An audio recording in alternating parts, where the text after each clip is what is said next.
Good morning. Welcome to Shields and Arrows, where we defend the faith, the family, and the fellowship. I am Pastor Mark Baze, and we have a brand new week. All sorts of things are going to be going on, whether it is politics, whether it is culture, whether it is matters concerning the faith. We are going to be here to discuss it all, and you get to hear it from the perspective of a younger man, a younger preacher, a younger father, the generation that you raised, that you brought up. You're going to be hearing from my perspective, and hopefully I can give you a little bit of encouragement that there will still be a next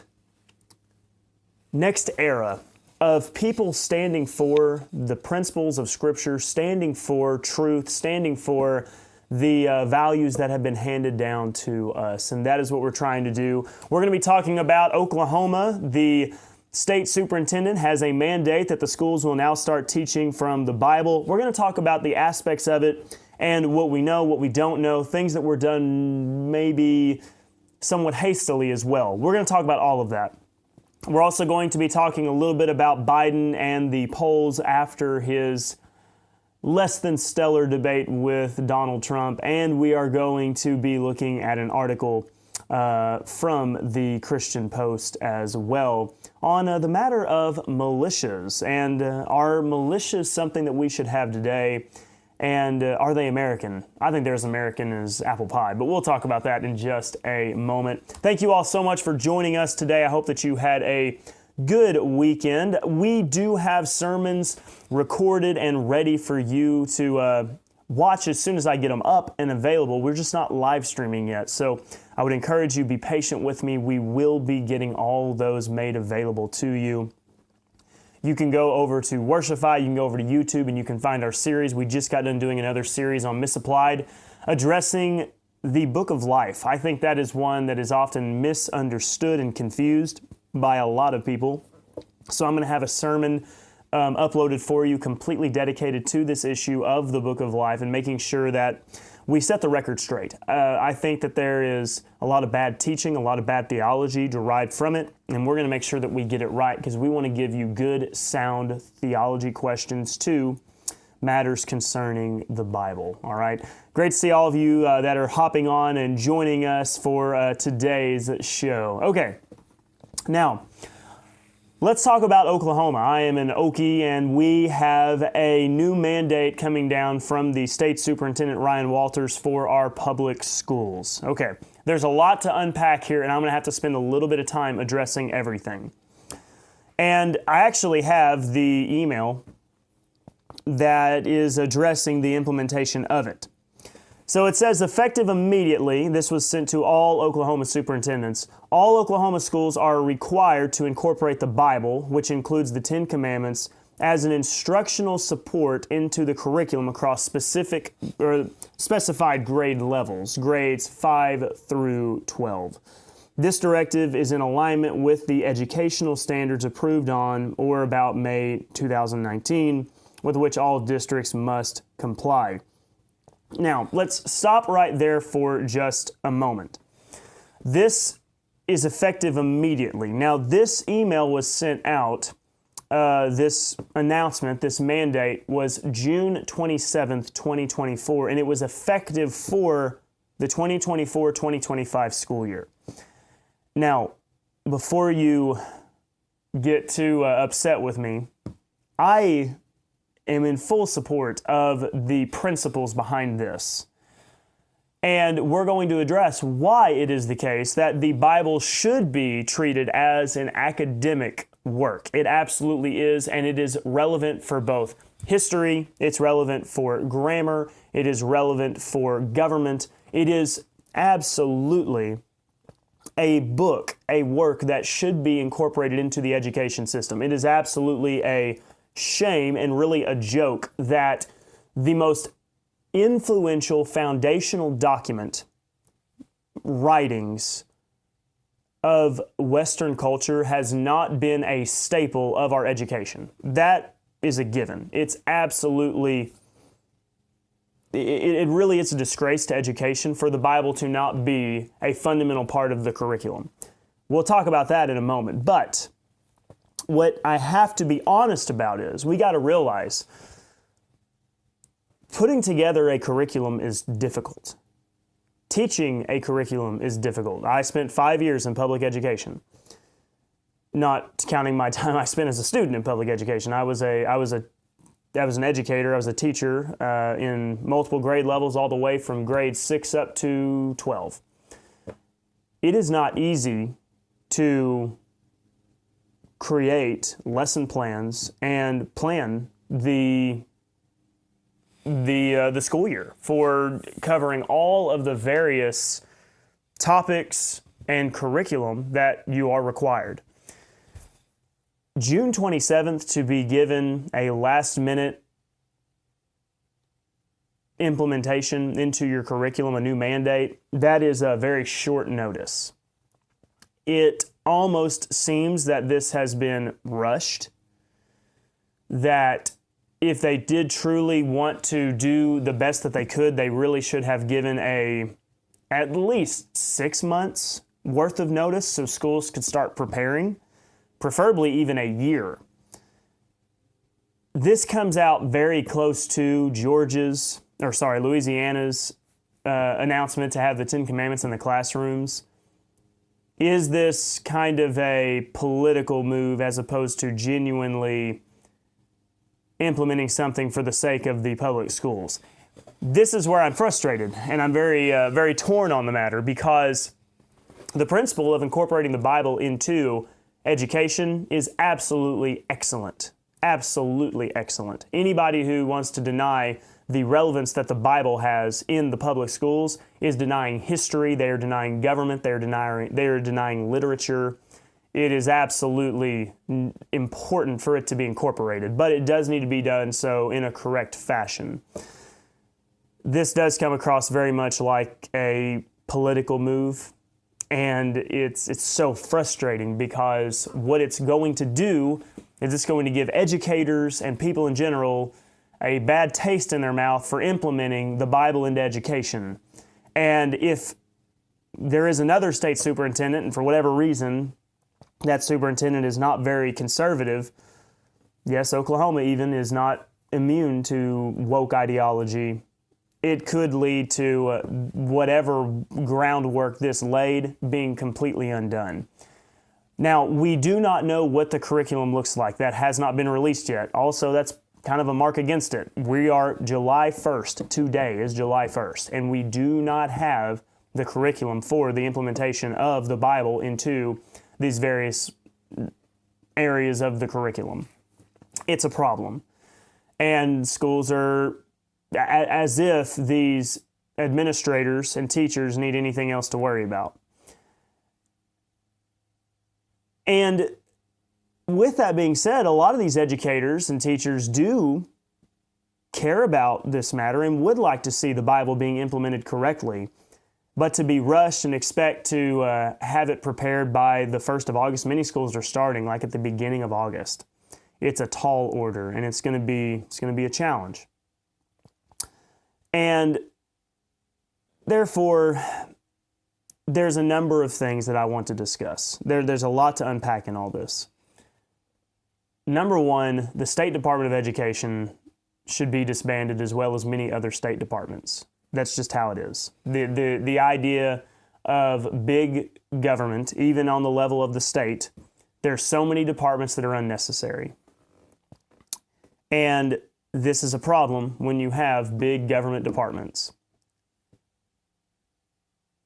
The decisions regarding curriculum, what is taught, should be at the local level. Absolutely. The local Board of Education, administration, even the teachers, there should be a process by which they decide what they're going to teach, how they're going to implement the information, and they will develop their own academic order and process for all those things for the various grades and make sure everything's appropriate. The bigger the government, the bigger the problem, right? So with that, this is just another example of the issues with a large state department. Now, let me flip it on the other side, though. We do not live in a world that works the way that Mark Baze wants it to work.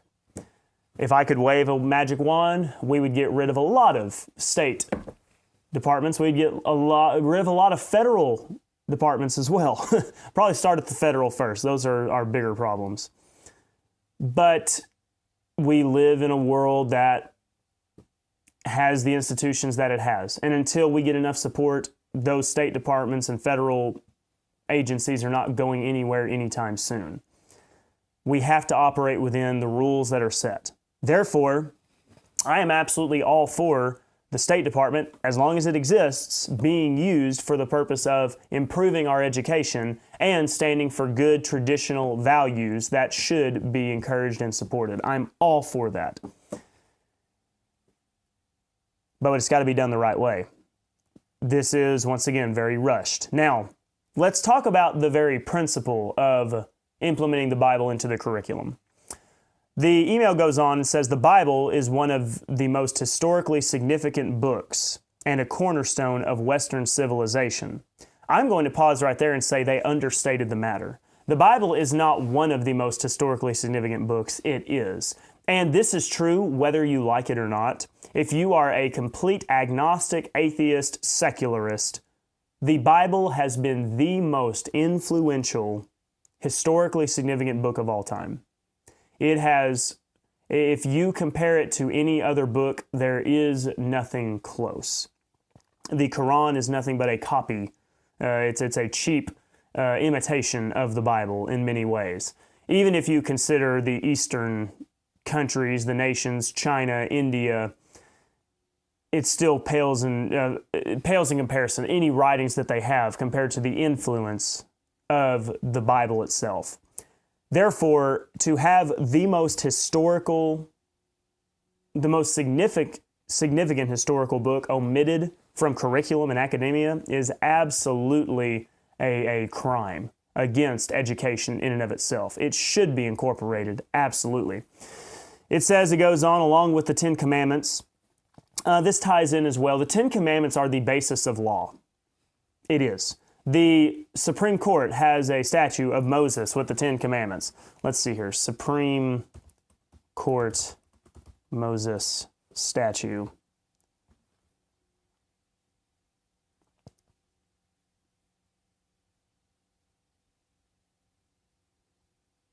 It may not be the Supreme Court. It may be at one of the other higher courts, potentially at the... No, it is at the Supreme Court. I questioned myself for just a moment. I'm trying to see if I can have a picture of the statue for you.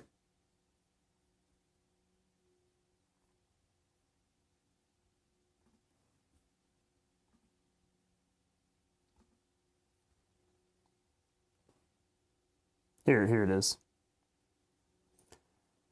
But there's Moses front and center, Supreme Court, holding the Ten Commandments.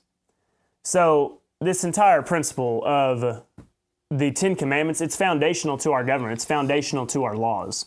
You cannot understand, and we have to get this right, you cannot understand the history of America, the culture of America. You cannot even understand the history of the West. I'm talking about even Europe, without understanding the impact of Christianity. It goes all the way back to the Roman Empire and the forced conversion. A lot of Christian history is not very pretty history. There's been a lot of bad things happen under the banner of Christendom, but it is absolutely fundamental to understanding our heritage and the very founding principles of Western civilization. And you go even further back, the Hebrew people, the Jewish people, the Old Testament scriptures were also extremely foundational.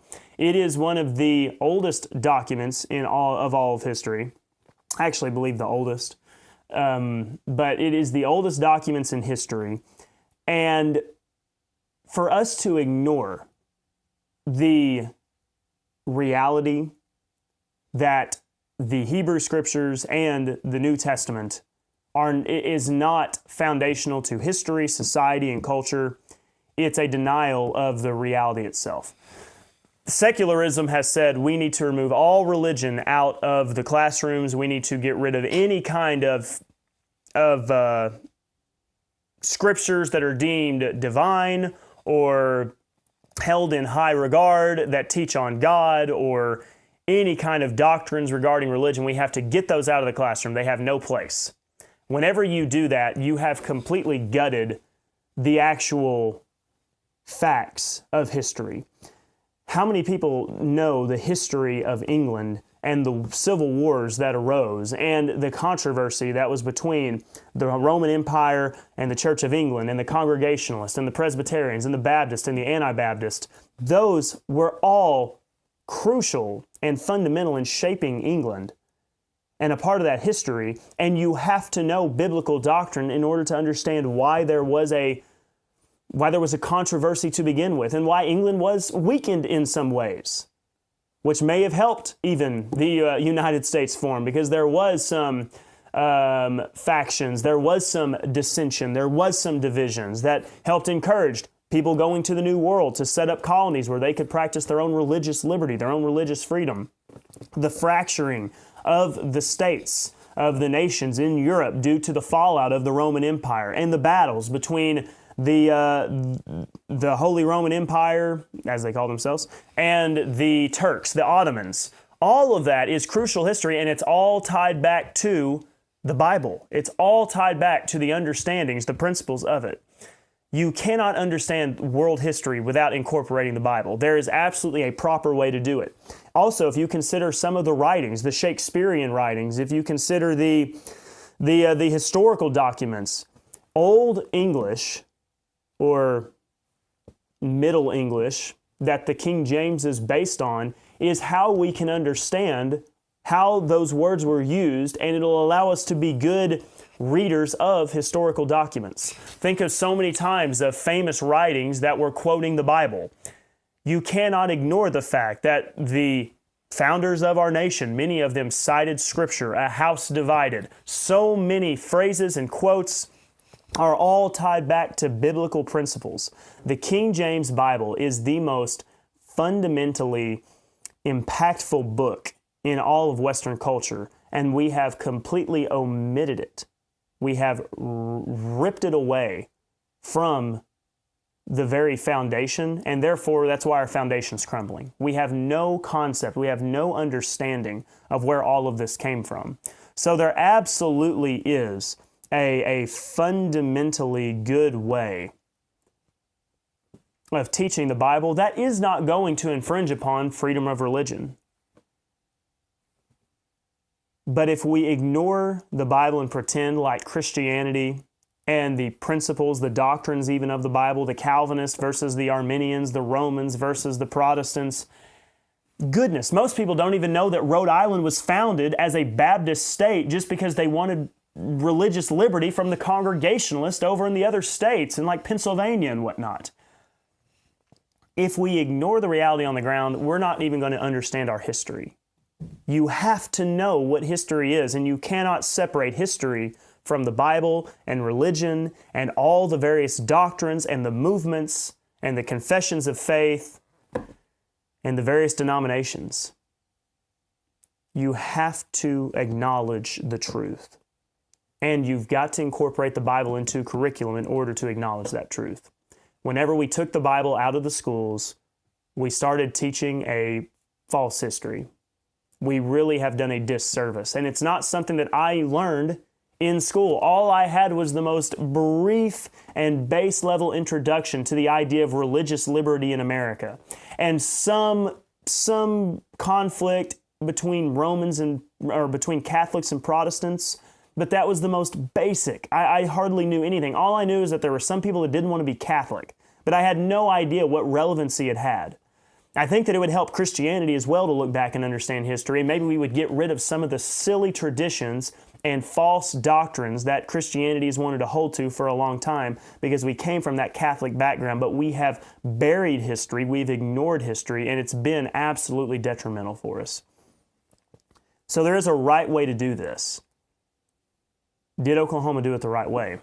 I feel like it's rushed, and it's a shame, and I hope that we can get it right and correct course. Once again, we haven't looked at the curriculum. The curriculum could be very good, and maybe it is, as long as it is faithful to history and it acknowledges the influence that the Bible had on literature, I think it can be very good. Now, there's going to be some people who appeal to libertarianism and say, oh, no, you can't do that. That violates religious liberty. We're not talking about what you believe. We're talking about the facts. You can decry this violates the First Amendment all you want, but it doesn't. It's acknowledging reality. It's acknowledging the truth. It's not forcing anybody to adhere to it. And that's what I think so many people are confused about. They are looking at this as saying, oh, teachers are going to be giving Sunday school lessons and invitations and devotionals in the classrooms. No, that's not going to be it. I would be shocked, absolutely shocked, if that is what they mean by it. What they mean by it is we've got to teach some fundamental historical truth. And I would imagine that there's already some curriculum that exists that Oklahoma is going to draw from. I doubt they're going to be reinventing the wheel. My biggest complaint right now, assuming that the curriculum is good, is just the short notice. That's the biggest problem. And it's going to be difficult for these educators and for these administrators to be able to adapt so soon. But we have to understand that the Bible is a historical book. So many of the dates that we have are based upon the record that the Bible has. They have so often in secular history downplayed the role that the Bible has in giving us the historical timelines, whether it's of all of this. So Myra, I'll answer your question here in just a moment. I'm hoping that this will reconnect pretty quickly.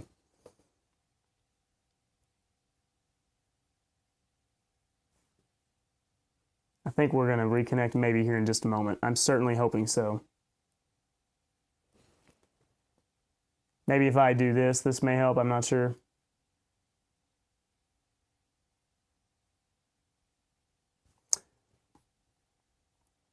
But Myra, your question is, do we have Wednesday night service? If we are able to reconnect here in just a second, I'll be sure to let you know. But yes, we do have Wednesday night service. I'm just not able to record everything or I'm not able to live stream, so I have to record and then I have to upload everything later, which creates a frustrating issue here. Hopefully this will reconnect. It certainly looks like it's struggling right now and not loading for you. Let's see here.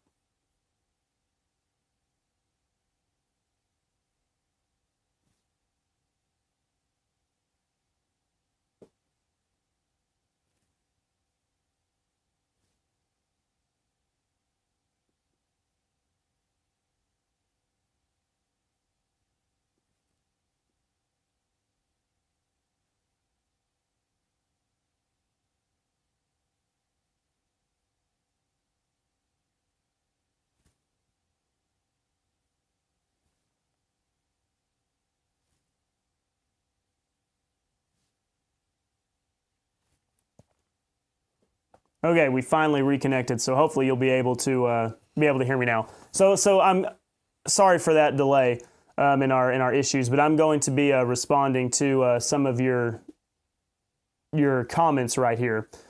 I noticed that Myra did ask a quick question about Wednesday night services. We are doing Wednesday nights. I'm doing a series over Philippians right now, and I apologize for that. That I'm not able to get those uploaded as quickly as I would like, but I will get it updated for you. We do have another Philippians series to get up there and uploaded for you. Nancy says, the Book of Life, can't wait to hear your teaching. Thank you. Yeah, I think it's an important matter. I think there's just so many people that don't understand the context of the Book of Life and and rightly dividing it, so we're going to make sure that we get that right for everyone. Cleo Geo, what good is Bible teaching in public schools if there is no right division? So, okay, I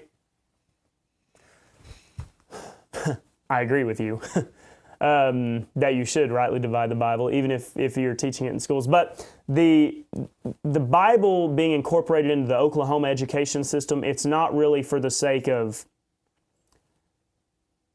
entirely doctrine today. It's more of the historical aspect of it. And with that, though, I would love for right division to be a part of that principle.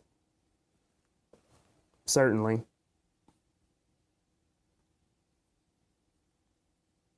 I get what you're saying. Yeah, anytime the Bible's taught, you should incorporate rightly dividing the Bible.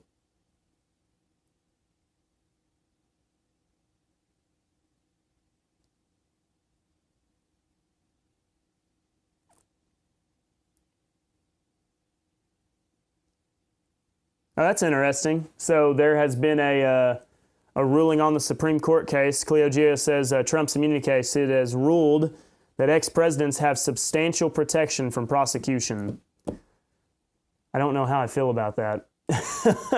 It's frustrating because what if the prosecutions are legitimate?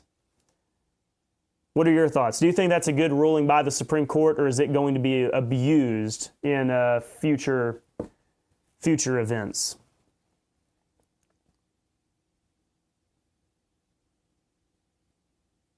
Yeah, and this is a concern that my mom, mentioned, that she's hoping that this Oklahoma ruling or this mandate was not a political statement in response to Louisiana's, because sometimes conservative states will try to one-up each other.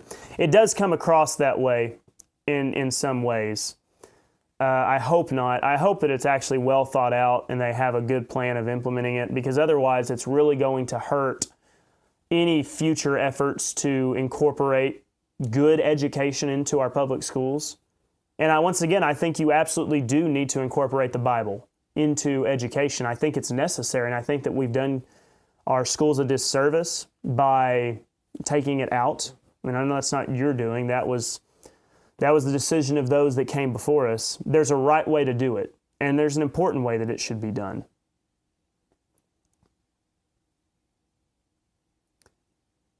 Ken asks, and what version are they going to use? They should use the King James, because that is the historical version of the Bible that is relevant for the foundation of America. Maybe you could even argue the Geneva Bible, because it was like the first one that made it over into America, at least with the Pilgrims. Probably there was some other version, whether it was the Tyndale or maybe what was the one that came, the authorized version before the King James, the King Henry VIII's Bible, the Great Bible, if you will. I don't know which one was in Jamestown. But King James, though, Jamestown.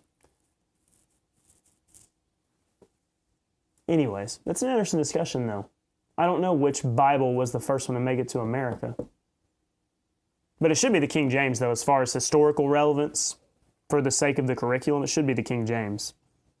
But yeah, you're probably right. It'll be something like the ESV or something.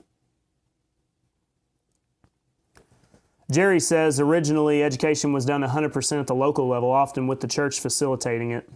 Once state and the federal government got involved, it was downhill from there. Yeah, that's right. The local level is always the answer. The more local you go, the better.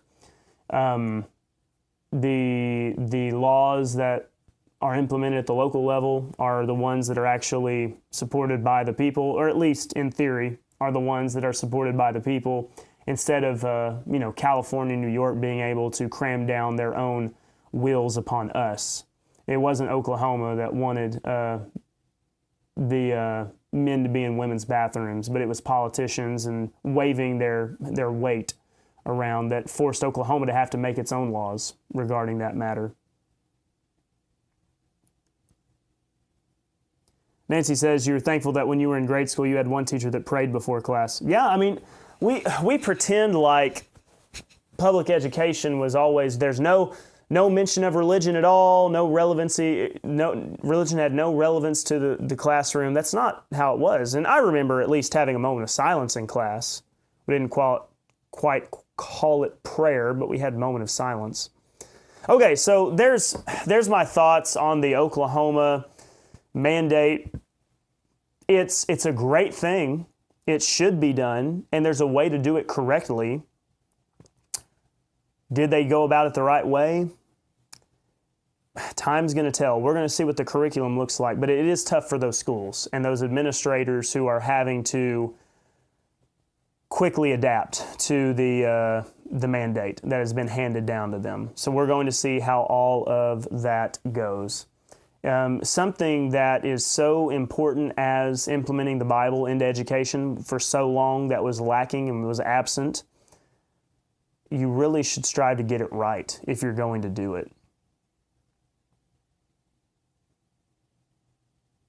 Okay, let's go ahead and move on and talk about Biden post-debate. So here is a CNN article for you. Biden wages desperate bid to save his re-election campaign after debate debacle.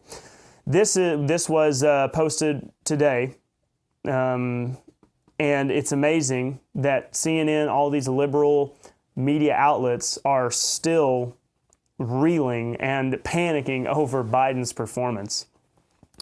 And so far, it does seem like the fallout has been quite severe. Now, I don't know if the polls are going to reflect that much, just because so many people are already set in their ways. The fact is most people who have been paying attention to anything at all have known for a while that Biden is mentally not with it. I don't know how else to put it. He is clearly in decline. So for him to come out and perform like that, I was still kind of shocked. It's funny because we always joke about, I wonder if he's going to fall down this time or if he's going to completely freeze up. But we always just kind of say it thinking, yeah, maybe it'll happen. But to see him up there for an hour plus, and the whole time watching him talk, listening to him talk, seeing him stand there, you realize that how bad a shape he's in. But a lot of people's minds were already made up. The people that hate Trump, and it does not matter.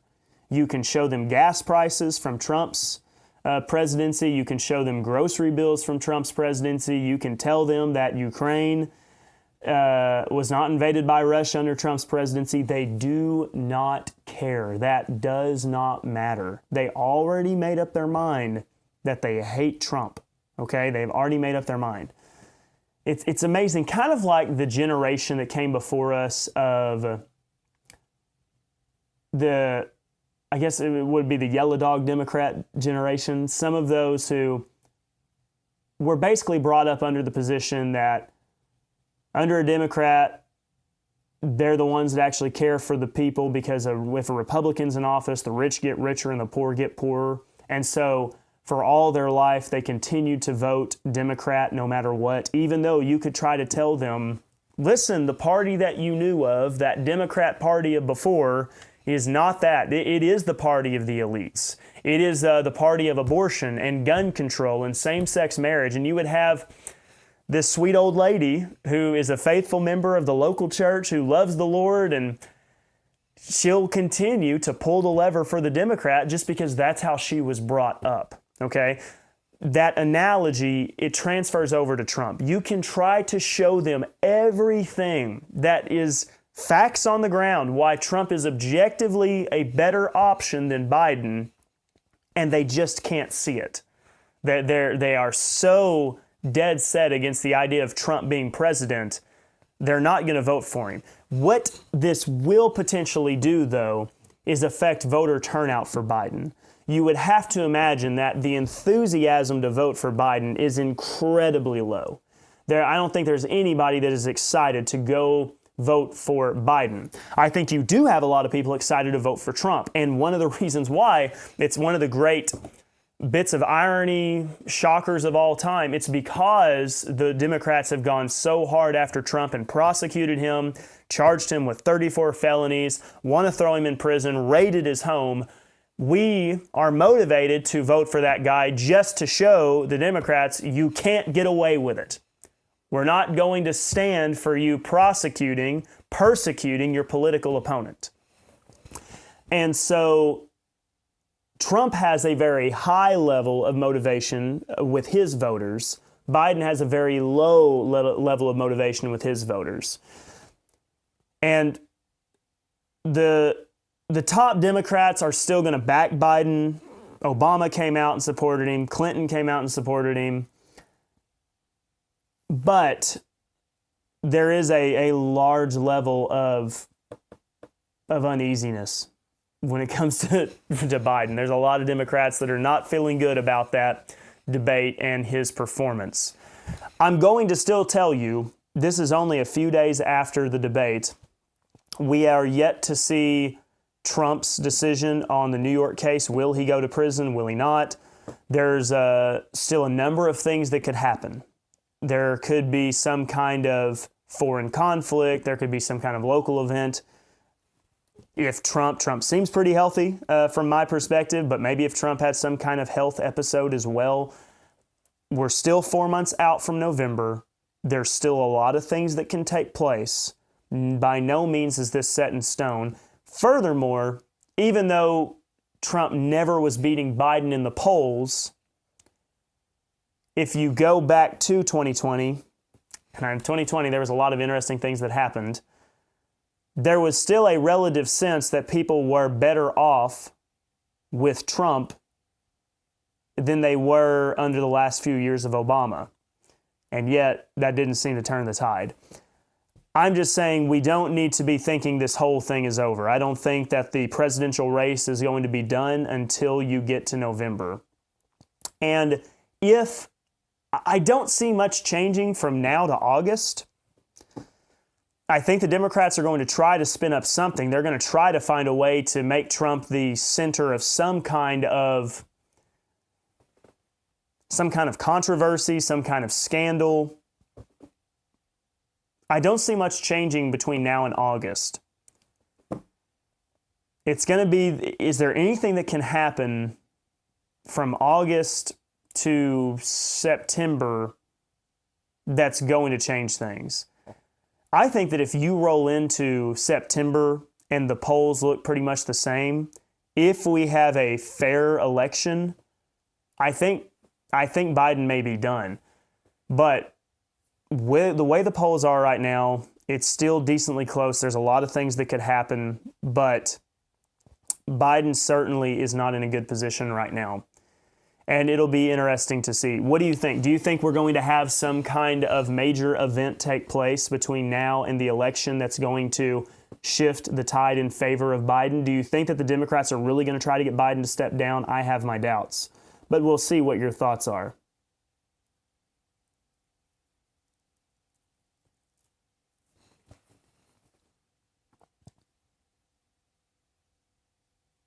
Jerry mentions on the ruling regarding the Supreme Court, it says that it only applies to official duties, not a blanket immunity. So maybe that won't be such a bad thing. We'll see how all of that plays out. Oh, we have Dr. Campbell in the house. She said, love the fact that you're not afraid to tackle the tough issues. Thank you. I appreciate that. I try to make that the point of shields and arrows, but also my Sunday sermons. I really want to be, as a pastor, hopefully just as a man in general, but be the kind of person that teenage boys need. Obviously, everybody as well, but I think that our young boys are severely lacking in people that are willing to tackle the tough issues, because young men want answers. They are very curious and they want to know about these things. Whenever I was in college, we would spend a long time just sitting down and talking about all sorts of things. And I think that if we can have examples for young men to look to, that yes, there are pastors that are willing to tackle the toughest theology issues, that it will encourage them to not abandon the faith as they get older. Whenever they go out into the world and they're challenged by the atheists, they're challenged by the agnostics, the secularists, the naturalists, because they see people that are willing to actually address those issues. And hopefully the same way here, being honest about the matters, whether it's political, cultural. So thank you. I hope that I'm able to do some good for younger people, and maybe for some that are a little bit older than me, at least offer you a little bit of encouragement.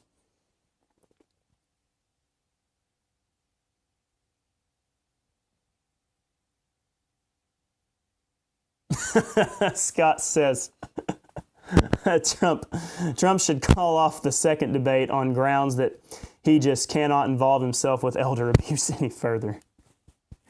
Oh, goodness. I'm telling you, my wife, like I said, she was sitting there next to me, and she's much better about being compassionate and having empathy towards people. She was genuinely feeling bad for Biden. And it's not like she likes Biden or anything. She's a very conservative, traditional woman. But she just was looking at him. She felt bad. My wife she is a doctor. My wife's a doctor. I'm like Ben Shapiro in that way. And probably, I don't know what Ben Shapiro's theology is, but we're also in agreement that the future kingdom is for the nation of Israel. I just wish that he would understand that Jesus was the Messiah, and he's got to rightly divide these things and understand we live in a mystery age in which God's not dealing with Israel right now. Ben Shapiro, if you're watching, let me on sometime. I would love to sit down in your Sunday special and explain to you rightly dividing the Bible. I know you've had John MacArthur on. John MacArthur doesn't understand the dispensational changes, and he does not understand the kingdom, and he doesn't understand the promises to Israel, and he doesn't understand what God's doing today. If you can have on a Bible teacher, a theologian that understands right division, we may just be able to help you understand what God is doing today. And I probably wouldn't recommend me to be the first choice. You probably would want to call Dr. White, but have a right divider on, please. How I got on that train, I'm not entirely sure. But the idea of elder abuse, but yeah, my wife felt bad. She felt bad for Biden. And it was, I think a lot of people felt bad for him. And once again, we talked about this, Jill Biden, the more I think about it, the more I'm not so sure that she's a very nice person, because who would allow their husband to get up there and go through that? It's not a good look. Not a good look.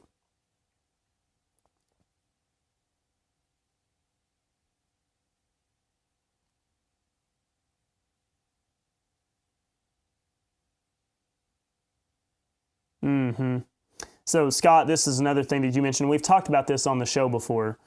You said you had your old boss a couple of nights ago tell you how all the illegals coming in was just fine. We need them, and he's a rich elite, and he's mentally in full denial. What's the word I'm looking for? The use of illegal immigrants as a source of cheap labor is essentially modern-day slavery. The elites, those that can afford to utilize them, bring them over to be that cheap source of labor. They don't want to pay citizens, American citizens, the money, and therefore they are in favor of bringing them over so they don't have to pay health care or anything like that. They are giving these people maybe a better life than the countries they were living in, but they're denying them the true rights that an American citizen would have, all for the sake of having cheap labor. And that's really all it is. Modern day illegal immigrants, it's just another form of slavery. And guess what party's supporting it? The same party that supported slavery, the Democratic Party. It really is quite amusing. It is denial. That's what it is, of the highest order. Jerry, watch it now. Almost everybody's older than you. I will turn 30 next year. This month is July. I turn 29 on the very last day of the month. All right? To show you that I'm getting older, I'm growing this scruff on my face. All right? No, I'm just, after a while of being clean shaven, I just thought I'd try something else. Shake things up a little bit. I'll get back to it, and don't worry, Nancy, Myra, Superman will return. Okay? But for right now, you can just deal with the scruff just a little bit. Okay, here's one other thing I wanted to talk about. It's an article from Christianity Today, or actually Christian Post. Here's your article. A Missouri church apologizes for full-page bulletin encourage young men to join militia. Interesting. So a Catholic church in Missouri had an advertisement in their bulletin featuring a calling for the formation of a militia. It says, this ad displayed in the June 16th bulletin urged young men aged 18 to 29 to join and protect the Holy Eucharist, congregation, clergy, and church grounds from potential threats. The Ascension Catholic Church in Chesterfield swiftly retracted the advertisement through a post on the homepage of its website this week, clarifying that no militia was being formed and expressed regret over the ad's inclusion in the bulletin. The statement emphasized that the notion of needing a militia for church protection was inappropriate and unhelpful, and reassured the community that there has been no threats against the church. The ad was from an individual who was recruiting members for a group he called the Legion of Sancta Lana. According to the statement, however, the church did not disclose the name of that individual. Okay, let's talk about this for just a moment. The word militia has become, it's amazing to me, it's absolutely astounding. The word militia has become a buzzword for our three-letter alphabet agencies as a threat. If you use the term militia, they see you as a far-right extremist. And they treat the idea of a militia as a terrorist organization. A far-right, alt-right, extremist, MAGA, ultra-MAGA. The idea of a militia. This is the Second Amendment. Let me just pull it up for you.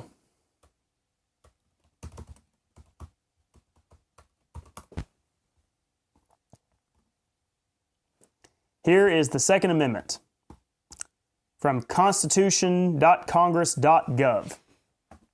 A well-regulated militia, being necessary to the security of a free state. The right of the people to keep and bear arms shall not be infringed. The militia, listen, I cannot stress this enough, is not the military. The militia is not the National Guard. If you consider the history, I know we don't like to talk about history anymore, but if you consider the history of the United States, the militia was made up of the local community. It was the men in the local community who had guns at their home, who stood ready at the beckoning call to answer the need to protect their community, to defend their town. The word militia has become a word that threatens the government. And they treat it as if it is some horrible, evil, terrible organization, terrorists. A militia is American as baseball, hot dogs, and apple pie. There should be a militia in every community. And I think the church is a great way to organize one. If you are a man who is of decent fighting age, I would expand the age even further.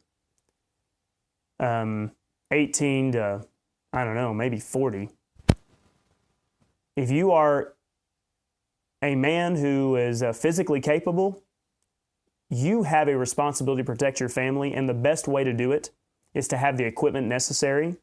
Back then, it was a flintlock and a keg of powder. Nowadays, it's gotten a little bit more modernized. The best way to do it now is with an AR-15, a plate carrier with a level 3 or level 4 ceramic plates, ideally ballistic helmet, probably outfitted with some form of night vision. And that is the way it is. The militia is the people. It's the society. It's the citizens. It's not the government-supported military. It is not the state-supported National Guard. The right of the people of the state, the people of the society, they have a right to keep and bear arms. It shall not be infringed. Our right is infringed. You should be able, the militia should be able to own the same equipment as the military. That includes fully automatic belt-fed weapons. And it is, nothing gets my blood boiling more than our president threatening his own people with F-15s. That is exactly what he's doing whenever he says, you don't need an AR-15. Besides, what are you going to do with it against an F-15? You are threatening me and my family with a fighter jet. There should be a militia in every single community. The reason why the government doesn't want a militia is because they don't want anybody to stand against them. They want you to be at their mercy. And the first step to get rid of a militia is to get rid of the arms. So, I think that every community needs to have one. And it's a challenge. It's a shame that this church apologized for such a thing. I see nothing wrong with it whatsoever. The militia is not a government organization. It's something by the community, by the society, by the citizens, by the free men in this country. It's a shame. It's a disgrace that our government has bullied us and intimidated us to the point where the idea of a militia, which is the basis for American society, the men that took up arms against the British, the idea that that is now considered a threat and un-American, look at how confused and fallen and twisted we are. About the only, and we got to the point now where nobody wants to train. Nobody wants to be equipped. Nobody wants to be prepared. My brother-in-law is about the only other one I know that takes an interest in this and cares. As far as younger men my age. I mean, men like my father, my uncles and whatnot, they have equipment, but as you get older, who's going to take up the reins from there? So our government needs to understand that we have a right to do this. And for you to try to intimidate us and say that the idea of a militia is inherently evil, terroristic, alt-right, you are absolutely denying the very principles of our community and our culture and heritage as Americans. You can see the idea of a militia going all the way back to Israel. Each man of the tribes, when the time was needed, they were called to action. It's an inherent part of society. The men of fighting age being equipped and ready to go into action when needed.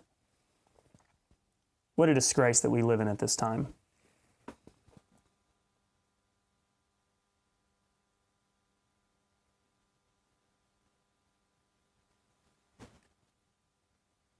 We live in a day and age in which they want to claim that it's outdated, that you don't need that equipment anymore. The day that they tell you you don't need a rifle is the day you better go out and buy one. That's all I have to say.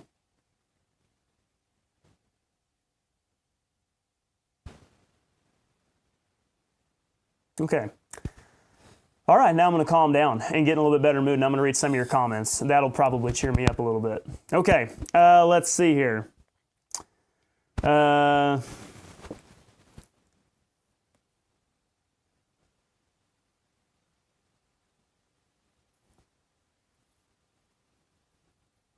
Chuck says, Mark, you were right about the Bible being taught in history in schools. It probably will be used that way, but how they're going about it is not good. Yeah, it's potentially problematic. It certainly is. It's frustrating. I wish they would have maybe given a whole lot more of a notice for certain. We'll see how it goes. But people of Oklahoma, don't be so quick to write it off. Just let them know what they did wrong so they can correct it. Nancy says she likes the scruff. Nancy, I'm going to keep it just for you, at least for a little while.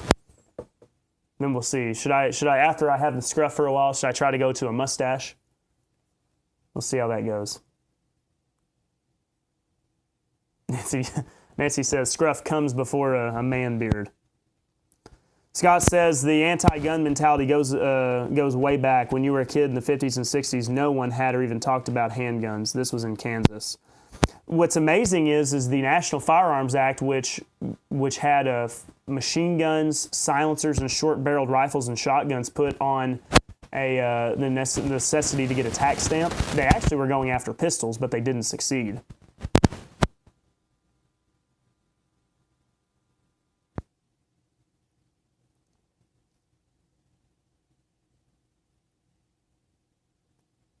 Yeah, Chuck said that the ATF and the FBI will sniff out the militias. It's amazing. It's almost like you increasingly live in a police state. It's really amazing how those two agencies have been able to operate with the impunity that they've had.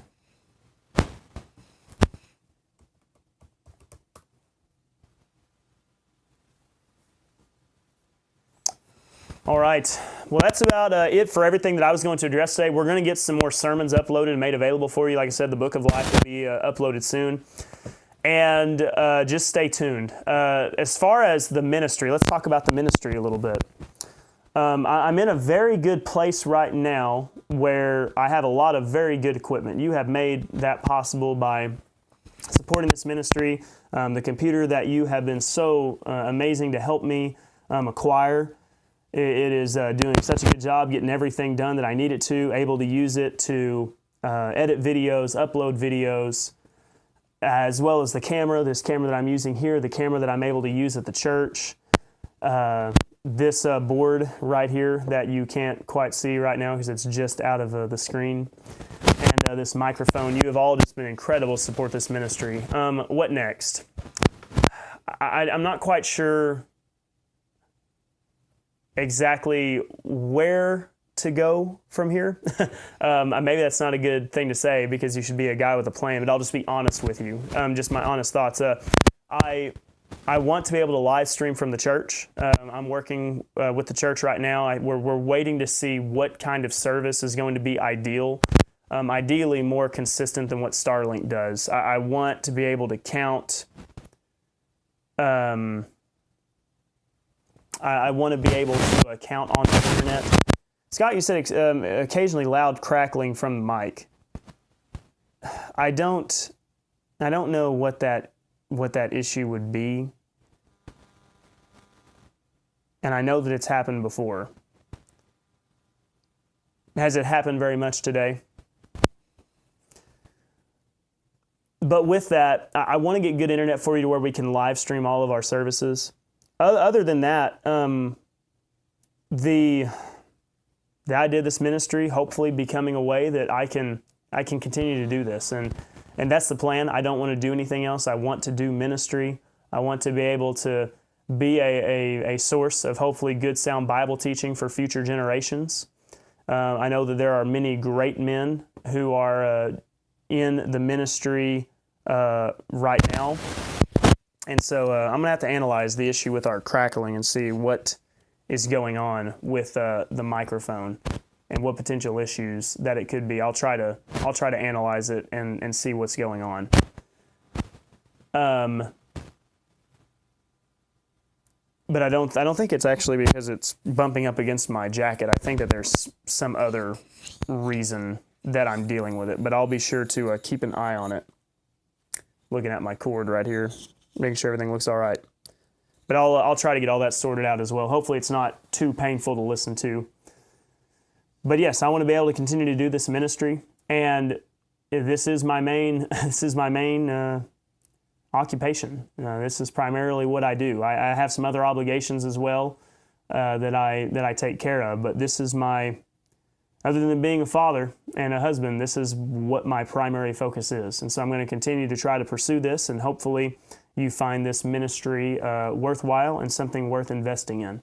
And we'll just see the sky's the limit, hopefully, and I'll continue to try to find new ways to create good quality content and resources for you. So with that, I believe that's about all I have for you today on this Monday. We'll be right back tomorrow with all sorts of stuff that we're going to be discussing. And hopefully we'll have some more interesting information coming up whenever we figure out what the exact curriculum is regarding this Bible edition mandate for the state of Oklahoma. All right, but it's great to have you all. Thank you all so much for your support. And Nancy says no mustache. Those remind you of Hitler. Well, come on now. Tom Selleck looks pretty good with a mustache, I think. And Sam Elliott, but I don't know if I can quite pull that off. Well, this has been Shields and Arrows, where we defend the faith, the family, and the fellowship. I appreciate each and every one of you being with us along this way as we have gone from just a small operation sending emails to now we are doing daily live streams, and we have so much more that we will be continuing to work on. Thank you. We'll see you next time.